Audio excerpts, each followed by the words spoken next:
E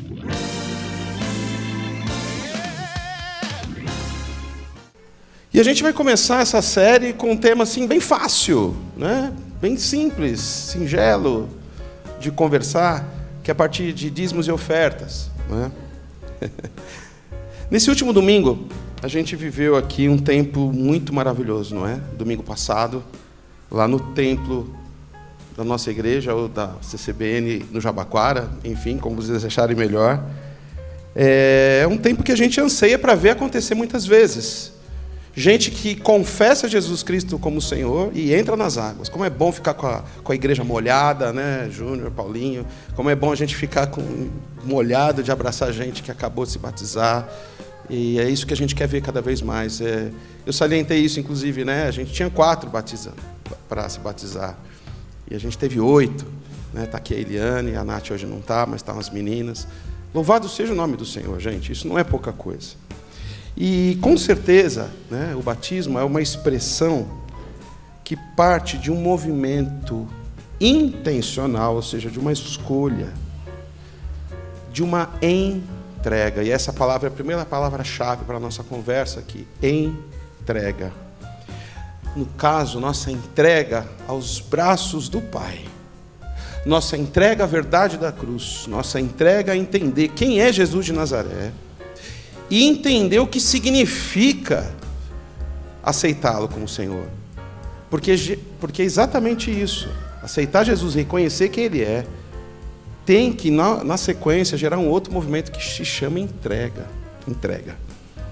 E no caso, é entrega nos braços de quem nos ama de forma incondicional. Então não tem melhor lugar para a gente se entregar. Amém? Mas o que é entrega? O que caracteriza entrega? O que a gente entrega de verdade? Eu tenho o costume, às vezes, de fazer um brainstorm e eu gostaria que vocês falassem. Agora, a gente tem um diálogo aqui. O que para você, uma palavra, vem na sua cabeça quando a gente fala a palavra entrega a Deus? Renúncia. O que mais? O que é essa entrega? Oi? Abrir mão. Mas e entregar o quê? Dedicação. Dona Carmen já quis resumir aqui o meu brainstorm falando tudo. Mas o que mais pode ser? O que mais pode ser? Vamos ser práticos. Intimidade. Agora menos filosóficos. Tempo. O que mais? Serviço. Quando eu era pequenininho, eu não lembro em qual desses acampamentos que eu fui, tinha uma palavra dessa, então a gente precisa entregar tudo aquilo que nos é importante para Deus. E eu ficava falando, eu vou ter que entregar o Falcon para Deus, o meu Playmobil. E eu lembro que eu fui para casa e falei, eu vou entregar, porque eu amo Jesus, eu vou entregar meu Falcon. Mas assim, aquela coisa dividida dentro de mim, né? Mas o que mais que a gente pode entregar? Pensando o meu pensamento de menino aqui. Coração, o que mais? Força, física. Não dá para carregar, como a gente estava aqui na pandemia, não dava para carregar a cesta para dar para a pessoa se não fosse ter os 2 braços e a energia, etc. Eu coloquei uma pequena lista ali. Antes disso, eu lembrei de uma canção. Pode colocar o próximo para mim. Vamos ver se a gente faz uma capela aqui. Tudo, ó Cristo. Tudo, Senhor. Como disse a dona Carmen. Opa, estou ouvindo contraltos. Sempre. Agora, na emoção.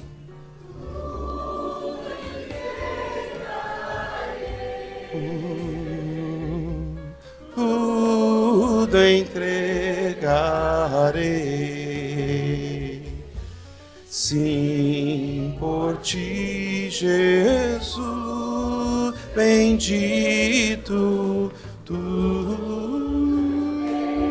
charei. Como os hinos, eles inspiram e ensinam, né? Por isso que fiz questão de colocar ali. Você vê, CCBN, nossa igreja, mas o pessoal gosta mesmo de, né? Igreja, coro, é isso, nossas vozes juntas aqui louvando Jesus, coisa linda. Essa canção fala tudo entregarei. E aí eu fiz um quadrinho que não é, de repente, tão amistoso, tão... Pode colocar o próximo. Que é quase tudo aí que a gente falou. E ali no meio, esse símbolo, né? O nosso dinheiro também. E é impressionante, né? Como que ele faz parte da nossa vida. Absolutamente. Estamos aqui, tem a luz, aquela que entra e tudo mais, mas porque depois alguém vai pegar o recibinho da Enel, faça a reclamação que você quiser, mas não tem que ser para outra pessoa ou para outro grupo, e vai entregar o dinheiro para a gente poder ter a luzinha amarela acesa, o baixo ligado, ou outras coisas tantas, né? Tinha uma pia batismal domingo passado, e a gente ia fazer o culto aqui, o batismo aqui. E aqui vamos dizer que não é um negócio que cabe nem no porta-luva, nem no bagageiro grande. Era grande mesmo, né? Uma banheirona. E aí a gente liga para alguém para transportar e o Rodrigo corre para cá e leva para lá. Aí tem gasolina, aí tem o carreto do moço. Então, em todo momento, dos mais singelos, etéreos, está lá esse negócio. Por isso que se fala tanto disso na Bíblia. E ao mesmo tempo, eu faço meia-culpa. Quando a gente estava falando que precisaria falar sobre esse assunto, eu falei para o Júnior, eu quero falar, sabe por quê? Porque eu acho que eu falo uma vez por ano por isso. Eu tenho receio, tenho medo de criar nas pessoas, dei o dinheiro para a igreja. Vocês que estão aqui, mesmo que estão há pouco tempo, já entenderam que não é essa a nossa pegada. Por outro lado, é preciso falar disso, porque... Júnior, qual é a frase que você fala? Quem acredita, participa. Quem faz parte, participa. Né? E é exatamente nessa direção dos novos passos, essa seria talvez a conversa mais importante, falando da CCBN, falando da nossa igreja, falando da igreja do Senhor. Então hoje a gente vai falar sobre o dinheiro. Talvez a parte mais sensível, como eu disse, mais dolorosa, a parte do corpo humano. Se é que a gente tem bolso no corpo, mas especialmente pelo fato de que isso lida com uma questão muito importante, inerente em todos nós. Desde que a gente nasce, nós adoramos a posse. É meu. Eu falo sempre, pega aquele pirulitão de parquinho, sabe aquele bonitão que você dá na mão da criança, uma criança de 1 aninho, e ela sente aquele açúcar, e aí você fala para ela da necessidade das crianças aqui da comunidade que ela tem que doar aquele pirulito para outra criança. Ela vai dar? Não, ela ainda não tem formatado isso que já é inerente em nós e continua em nós sobre essa questão com a posse, questão da posse. Eu coloquei uma foto aí de propósito, eu gostaria que você colocasse para mim, Aninha. Vocês lembram desse personagem? É repugnante olhar para ele. Eu ainda peguei uma mais bonitinha, preto e branco. Né? Como é o nome dele? Sméagol, que depois ele se chama Gollum. Ele tem o nome transformado. Ele ficou mais de 500 anos com aquilo que é o símbolo do poder, e ele tem essa frase, né? My precious, né? Meu precioso.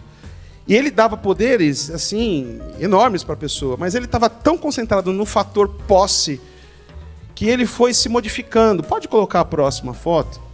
Ele era assim antes. Do condado dos bolseiros, como é o nome? Quem é seguidor aí do JR? Enfim, de onde morava o Frodo e tudo mais. É que eu adoro assim, a sequência.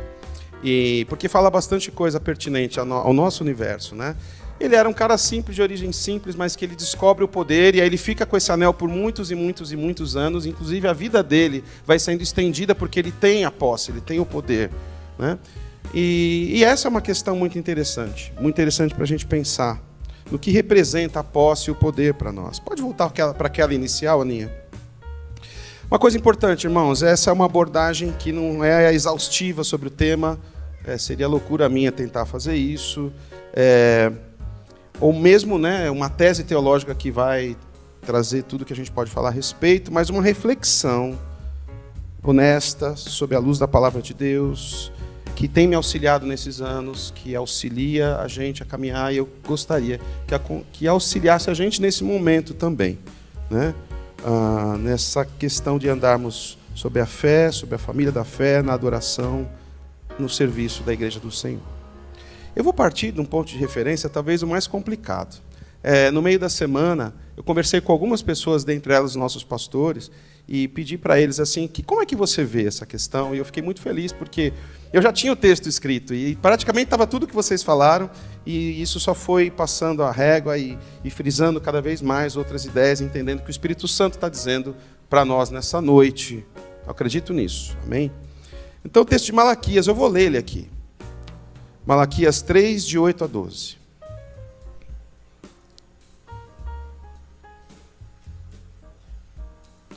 Pode um homem roubar a Deus? Contudo, vocês estão me roubando. E ainda me perguntam, em que estamos te roubando?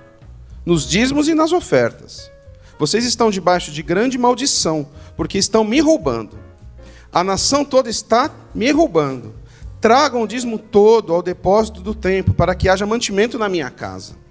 Ponha-me à prova nisso, diz o Senhor dos Exércitos, através do seu profeta. E vejam, se não vou abrir as comportas do céu e derramar sobre vocês tantas bênçãos, que nem terão onde guardá-las.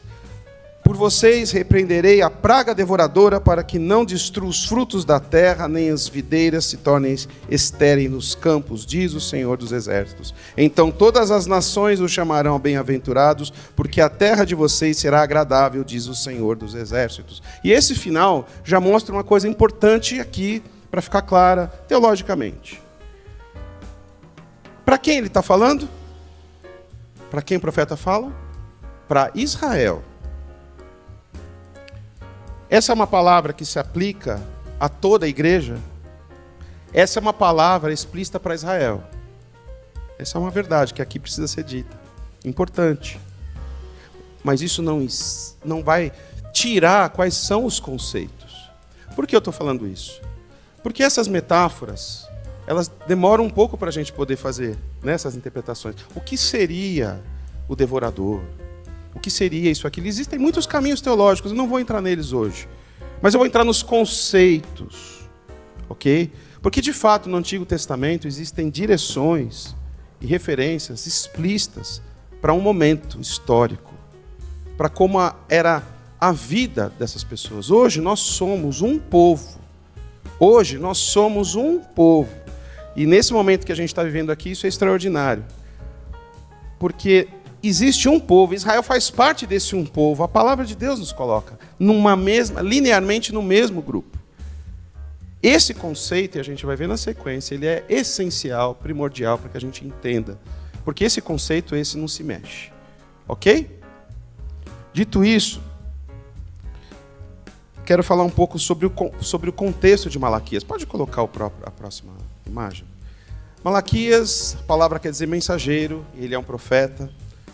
Ele está trabalhando e está profetizando no período de 100 anos após o retorno de Israel do exílio da Babilônia à Pérsia.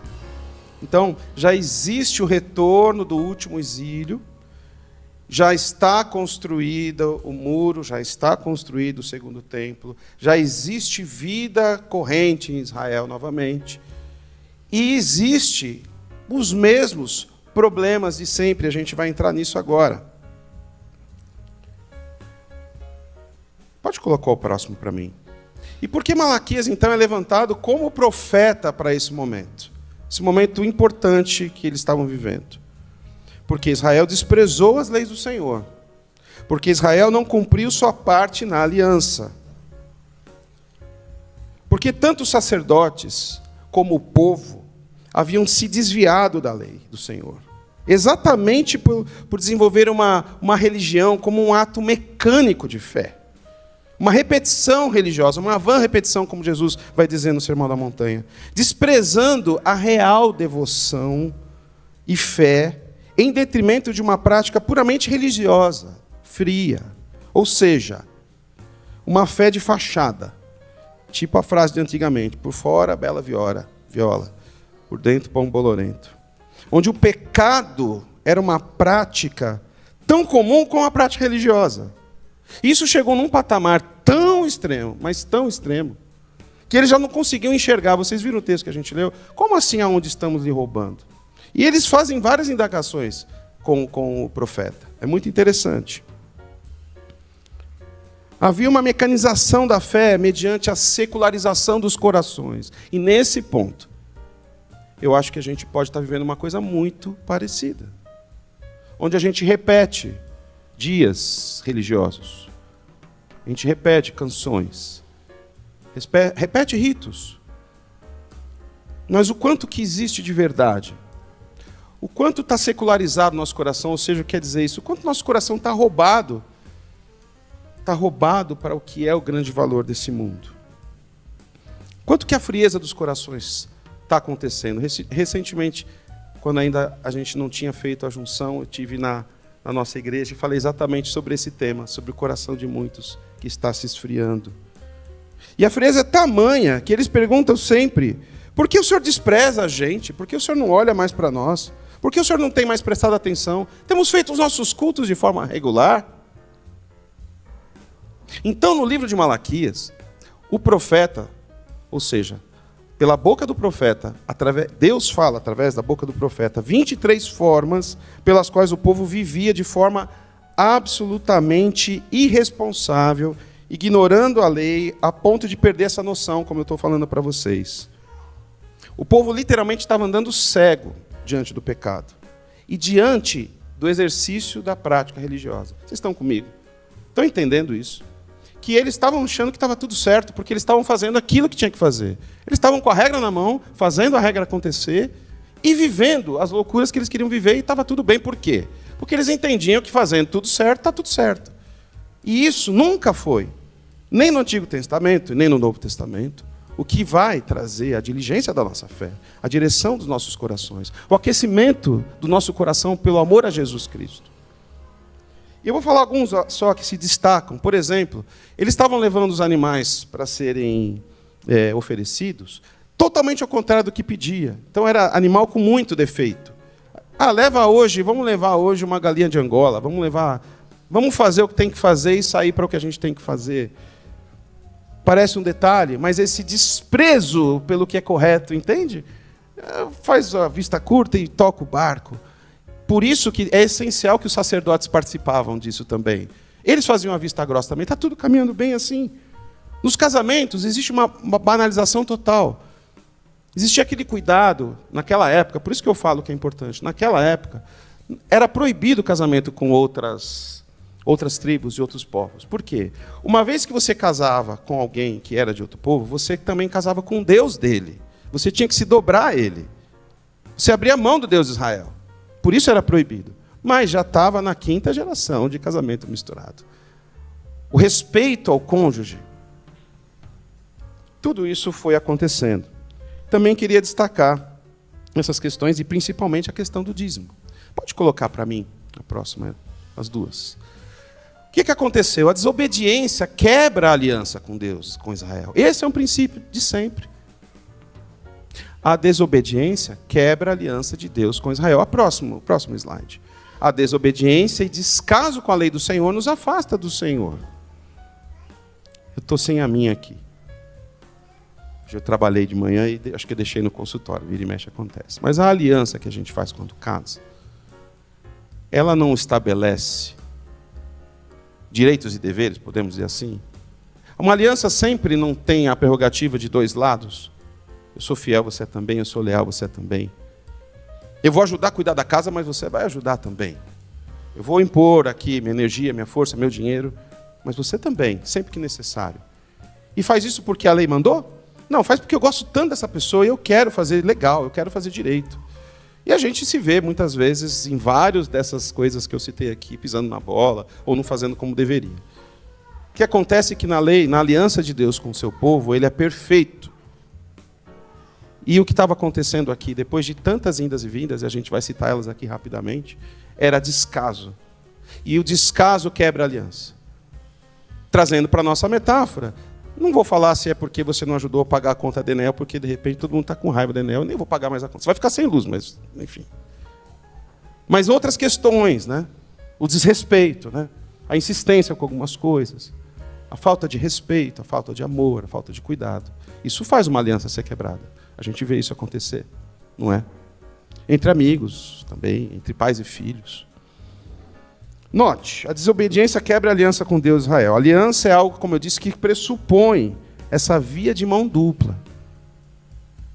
A gente está falando do Antigo Testamento, mas eu me lembro lá do texto de Efésios, quando fala, sujeitai-vos uns aos outros no temor do Senhor, ou seja, uma mão dupla. A gente falou disso também recentemente.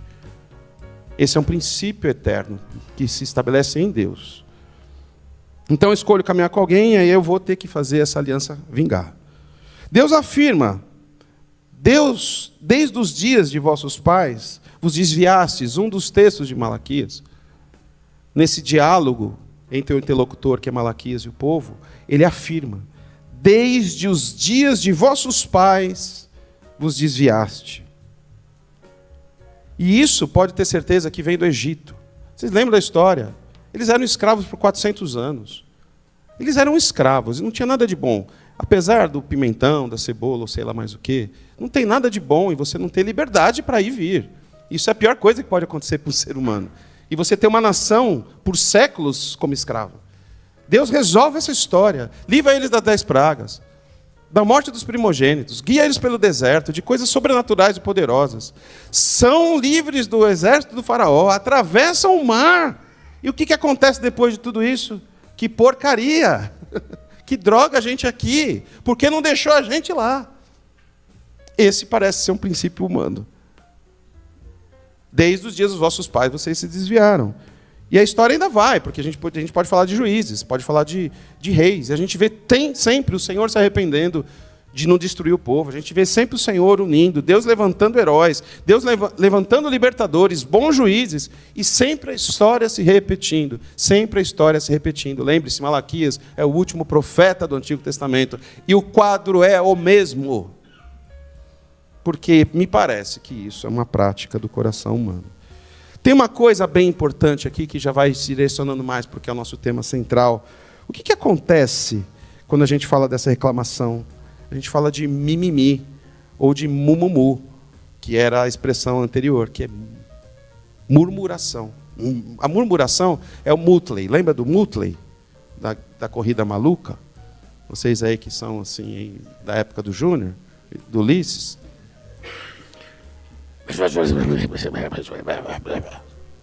Murmuração.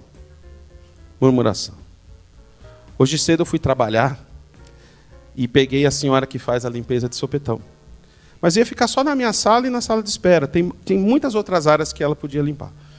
E aí eu falei, olha, então eu vou fazer uma cirurgia, a gente vai ter que trabalhar agora cedo. Aí, tudo bem, não tem problema. Quando eu virei as costas, ela foi para a sala, ela meio um pouquinho surda, e eu vi ela.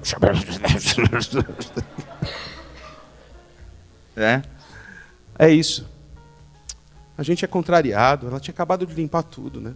Eu fui lá, limpei depois, passei um álcool 70, ficou tudo certinho. Mas isso é a gente, né? Não é um privilégio dela. E aí, essa questão da murmuração, ela é detonante. Ela é horrível. Porque murmura tanto essa senhora por o que estava acontecendo, como murmura a gente o tempo todo por N coisas. E a gente fica nesse trampolim de coisas. Quase tudo que você desenhou, que você desejava, aconteceu. Você pode ter certeza que você ainda vai estar reclamando. Comprou o carro que você tanto sonhava, e você vê passar outro, aquele carro era legal. E aí vai.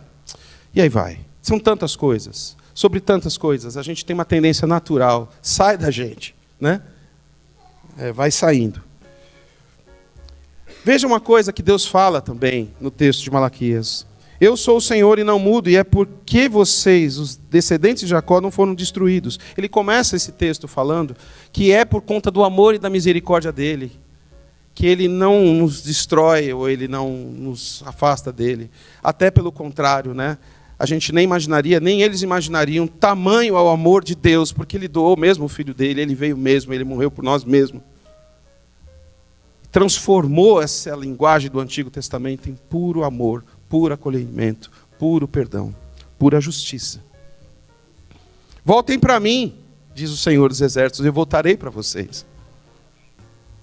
Nesse caso, o retorno para Deus, segundo o contexto do profeta Malaquias, é o de não forjarem seu culto com ações mecânicas, frias, não enganarem a si próprios e a Deus, mascarando o seu culto, sua adoração, sua expressão de amor a Deus pela frieza, de novo, pela secularização, de novo, por amar mais esse mundo, assim como se amavam as cebolas e os pimentões, do que a Deus.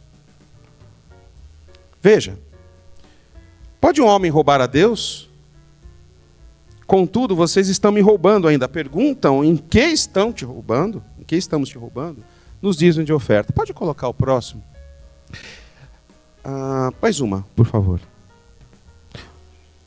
No contexto, Deus revela a intenção de um crime, de uma apropriação indevida. Quando a palavra roubar, nesse texto em hebraico, na tradução, representa um ato abruptamente violento. Não é pouca coisa o que ele está dizendo ali. Talvez, infelizmente, no nosso país, roubar parece ser o pior, os menores dos pecados, né? Porque já virou a norma, não a exceção. Vocês estão me ouvindo bem, né? Tá. É que eu estou me ouvindo pouco. Mas deixa assim, tá ótimo. Mas é forte a questão. Porque, na realidade, gente, você acha que Deus está fazendo conta de quantos cabritos ou quantos feixes de trigo deram a menos ou não deram? Você acha que Deus está querendo, ele está preocupado com isso? Não, obviamente que não. Ele está preocupado com a intenção do coração, de um ato mecânico, de um algo pouco generoso, de um ato que não, de fato, não reconhece no Senhor aquele que tudo tem, aquele que tudo provê. Vamos falar sobre a instituição do dízimo, e assim a gente já está caminhando para o nosso final. Pode colocar a minha próxima.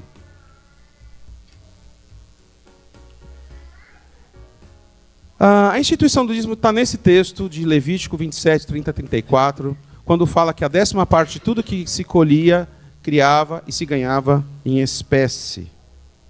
O dízimo ele era, por vezes, anual, entregue diariamente aos levitas. Lembre-se, isso era um movimento que fazia com que o mecanismo da sociedade, então, até então, acontecesse onde as pessoas colhiam, onde as pessoas plantavam, onde as pessoas criavam seus animais, criavam seus filhos, as suas famílias, e todos, então, sabiam, essa 10ª parte do que eu colhi vai para a casa do Senhor, para que haja mantimento lá. Para quem? Para aqueles que ali trabalhavam. Isso é muito explícito e muito simples. Mas isso gera nas pessoas um mecanismo já de organização econômica na vida. Para não sair torrando todo o trigo, para não sair fazendo churrasco com toda a ovelhinha. E olha que churrasco de ovelha é bom, dá para fazer com quase todas as partes dela. Para que houvesse também esse olhar. Então, na verdade, se ele quisesse até poderia guardar, ter um mantimento a mais, um trigo a mais, eles tinham que ter. Então, eles ainda tinham que pensar no 10%. Então, você ia também, de uma forma prática, incutindo na cabeça das pessoas, uma organização financeira, né? E aí existe aquele texto, da onde isso vem, que é o texto de Gênesis 14, 20.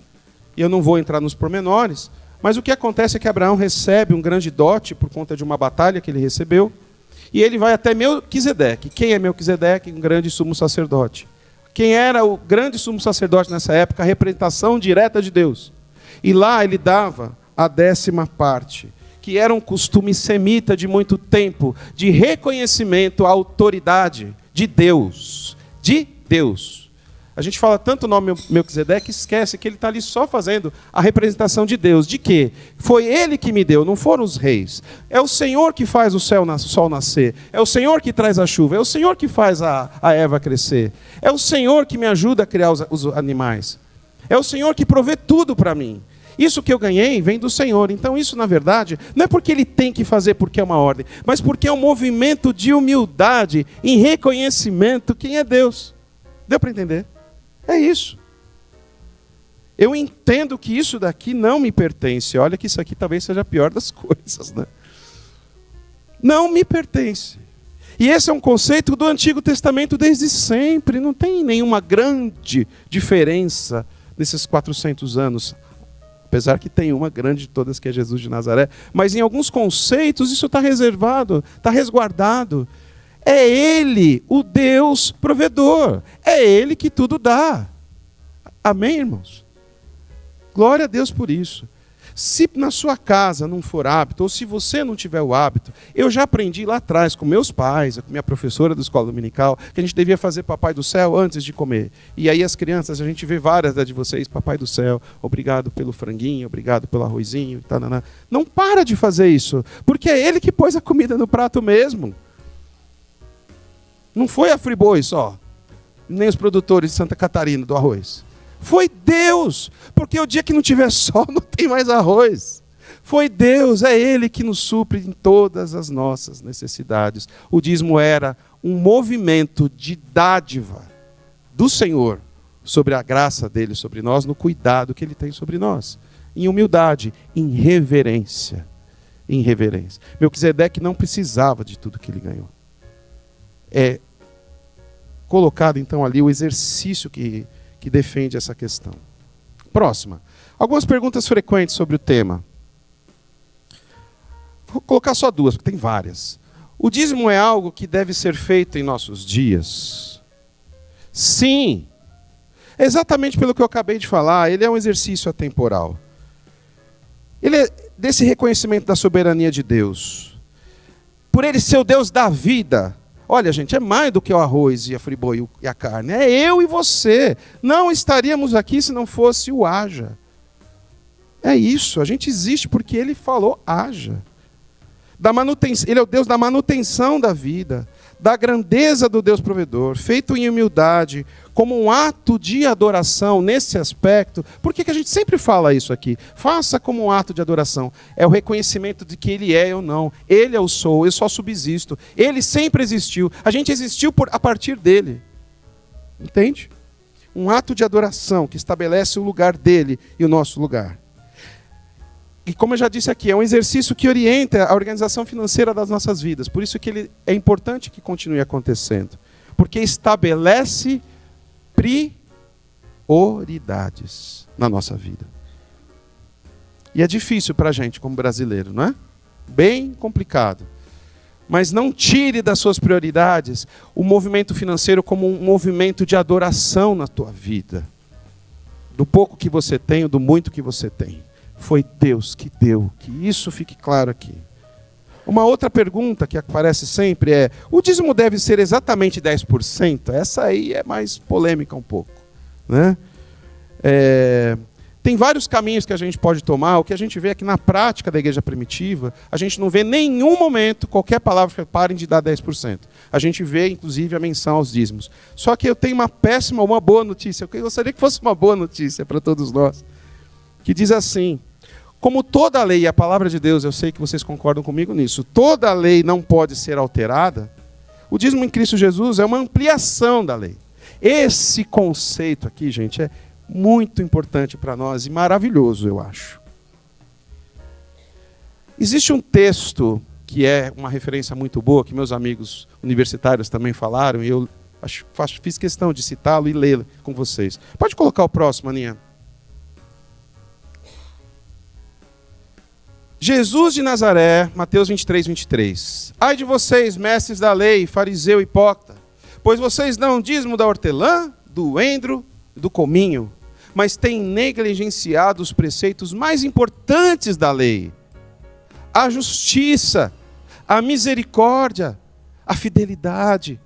Vocês devem praticar essas coisas sem negligenciar aquelas. Veja, primeiro princípio, ele está falando não deem o dízimo do cominho, não. Mas ele está falando, o que adianta você ser minucioso nisso, ter lá todos os seus programas e as suas tabelas todas discriminadas, inclusive o dízimo, e você fala até com orgulho, olha, estou fazendo direito. Se o teu coração não é generoso, se o seu coração não é misericordioso, se o seu coração não ama a justiça do Senhor e a sua palavra. Esse é um texto muito importante para nós. E que vai direcionar muito o nosso coração, aí sim, acho que na principal questão, e assim eu vou terminar mesmo, sobre esse tema no Novo Testamento, que é uma palavra-chave, pode colocar, Ana, para mim, que é a palavra generosidade. E aí vem esse conceito que eu falei para vocês. O judeu tinha um seguinte conceito do templo: casa de Deus, lugar de adoração. Uma vez por ano tinha que ir para lá, pelo menos uma vez, e alguns uma vez na vida tinha que ir até o templo. E ali tinha o sacerdote, tinha tudo aquilo mais.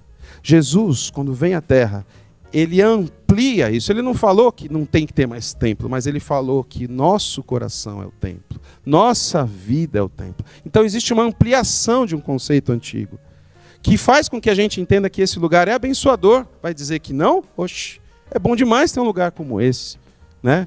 Com retorno do ouvido, né? Não, Rafa?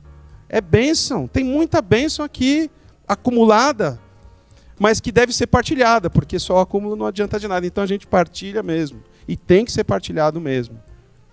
Mas existe uma ampliação do conceito quando a palavra de Deus é clara em dizer e afirmar que eu e você somos o templo. Isso não é pequeno, essa é uma grande ampliação. Isso ficou muito tempo, acho que séculos, para os judeus entenderem. E a gente entende, mas não pode perder o fio da meada, não pode deixar de esquecer. Quando eu estou por aí, quando eu estou na frente da TV, quando eu estou com esse My Preachers, quando eu estou na vida, eu sou o templo, não deixo de ser. O Espírito de Deus habita em mim. Quando eu disse sim. Amém, irmãos? Esse é o conceito. Sábado. Controverso. Eu entendo que agora, o dia separado para o Senhor, qual é? Todo dia. Todo dia. Todo dia prestamos nosso culto, mexendo cafezinho expresso na padoca, pegando o trem no trânsito, cuidando das crianças, cansado. É culto purinho. Às vezes, muitas vezes mais do que aqui. Muitas vezes mais do que aqui. E aí eu fico com aquela antiga frase: se não existe culto na vida, não existe vida no culto. Que os nossos cultos, irmãos, daqui para frente sejam cheios de vida. A gente precisa entender e desejar isso para a nossa vida. Senão é só repetição dominical, é mecanização da fé. Mesmo dando o dízimo certinho. Olha o outro lá, oração. O que a palavra fala no Novo Testamento? Orai sem cessar.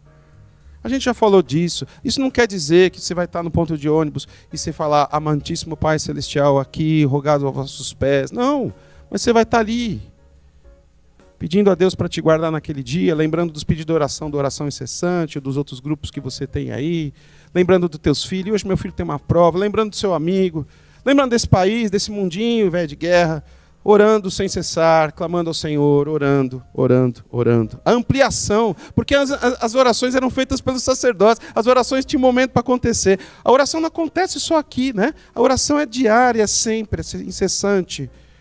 E o dízimo, que é esse caminho para ampliar o nosso conceito, que tudo pertence a Ele, desenvolver um coração doador, generoso e adorador. Ou seja, o conceito que existia em Melquisedeque, que era uma representação de Deus, o conceito de Malaquias, ele é pequeno frente ao desafio que a gente tem no Novo Testamento, onde a gente faz em adoração e aonde a gente pensa pelo menos no 10% para a gente poder se organizar.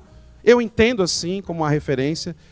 Mas quando você tem o coração generoso, você já não sabe mais se é 20%, se é 30%, se é 40%. E aí, para dar um nó no pingo d'água, e para vocês falarem: não é bem assim que o pastor está falando, tem a viúva pobre, que não tinha nada, e o que ela tinha, ela deu. Aquilo era tudo dela.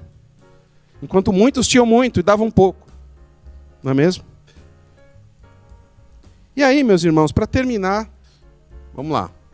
Obrigado. 2 Coríntios 9, de 6 em diante. Lembre-se, aquele que semeia com moderação também colherá moderadamente. E aquele que semeia com fartura também colherá fartamente. Cada um contribua conforme determinou no coração, não com pesar, nem como obrigação, pois Deus ama quem dá com alegria. Deus é poderoso para fazer que toda a graça seja acrescentada a vocês, para que em todas as coisas, em todo o tempo, tendo tudo o que é necessário, vocês transbordem em toda boa obra, como está escrito. Distribuiu generosamente aos pobres, a sua justiça permanece para sempre. Aquele que supre a semente ao que semeia e o pão ao que come, também o suprirá e multiplicará a semente e fará crescer os frutos de justiça de vocês. Dar com alegria, com moderação, mas dar. E aí eu vou terminar com um vídeo, 2020, começo da pandemia, deve ser maio, alguma coisa assim, eu não sei, a gente nem sabia direito o que estava acontecendo. E eu fui impactado por uma viúva pobre aqui do nosso bairro. Eu gostaria de partilhar com vocês. Seu nome? É Yasmin. Você mora aqui na comunidade que o pessoal chama de... Morro do Piolho. O Morro do Piolho. E o que você veio fazer, Yasmin? Eu vim doar um pouco da minha doação que eu peço nas casas também. Tá, e você faz o quê? Eu sou diarista, mas Tá sem... com uma doença, né? Tá sem trabalho. Aí eu tô sem trabalhar e fico pedindo, aí me deu vontade de doar também. Ela viu ali a caixa de doação, ali na frente, ela passou algumas vezes porque ela estava pedindo esmola. E ela achou que já tinha recebido, que era suficiente. E olha que na pandemia a gente nem faz ideia. A gente acumulava água. E ela veio e deu uma boa parte, ela deu uma sacola de arroz, macarrão, molho de tomate. Empregada doméstica, desempregada na pandemia, não tinha. Entende? O dízimo também é, como disse o Júnior. Fala aí, Juninho. Quem faz parte, participa. Eu vou dizer para vocês algo que não é para chocar nem nada. Acho que vocês já perceberam quanto o Ruba aqui, eu sei que o Júnior é assim também, o Paulinho também, o pastor Edson também. A gente é explícito em falar as coisas. Eu e o Paulo, a gente renunciou uma parte do nosso salário, porque a igreja não estava conseguindo suportar pagar.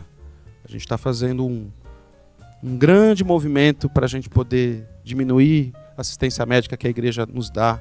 A mim, desde que eu vim para cá, então, desde que eu estou no pastoral, é 2005, então, quase há 20 anos. E estou passando, num momento difícil de saúde, vocês sabem, e a igreja me abençoa muito com isso. Porque, de fato, apesar da gente ser part-time, a igreja está 110% na nossa cabeça, no nosso coração. Então, nosso CCBN, a gente precisa mudar isso. Eu não posso falar pelo Júnior, nem pela nossa igreja, mas essa é uma palavra, então, irmãos, que no final passa por esse lugar. Sejamos doadores. Sejamos conscientes do que a palavra de Deus aqui está nos direcionando hoje. Que a gente tenha alegria, que a gente faça em adoração, não por obrigação. A gente precisa de ajuda. A gente quer comprar mais cadeira, a gente quer fazer mais batismo. A gente tem entendido que nesse novo movimento, esse lugar aqui vai ser o nosso grande ponto missionário. A gente tem o nosso compromisso com a Índia, a gente tem pessoas que a gente ainda ajuda na assistência social, tem vários programas que a gente está envolvido. Eu sei que a nossa igreja é envolvida com causas muito pertinentes, importantes.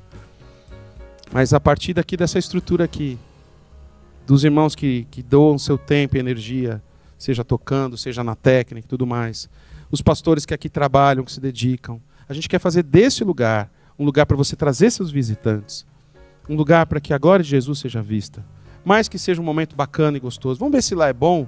Não, vamos ver se Jesus está lá, vamos ver o que Jesus tem para falar, vamos ver Jesus se revelar a todos nós. Esse é o nosso desejo. E isso passa também, de agora, daqui para frente, por essa questão da nossa contribuição. Amém, queridos?